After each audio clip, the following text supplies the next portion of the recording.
What we see here is a sterilization container, steriset container exposed to an accelerated steam cycle. We see the blue line on top, which represents the pressure currently going into a vacuum. We see the red line representing temperature. And the first pulse is going to remove air from the packages and from the cycle. And then a steam pulse is being filled into the system. Pressure increases, temperature increases, and it's, as you see, completely wet because the steam, a pure gas, condenses to water. Temperature is increased. We pull out the vacuum again and fill in a second steam pulse to increase temperature even more, now to 100 centigrades. And now the thermolock, the reusable temper seal of sterisets, is going to be operated automatically during the cycle.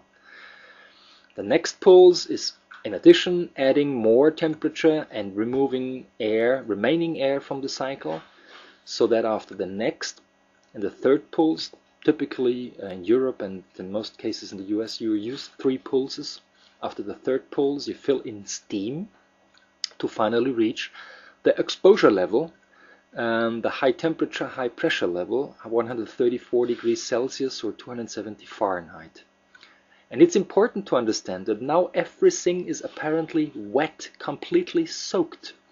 And this is not a fails situation. It's the intended purpose of steam sterilization, to have condensation formed and temperature introduced by the condensation. The negative aspect is everything is wet, like also your pouches inside the container, outside of the container, all is wet. And we accelerated the cycle now to have a dry pack for storage reasons. Remaining humidity would be a risk for maintaining sterility.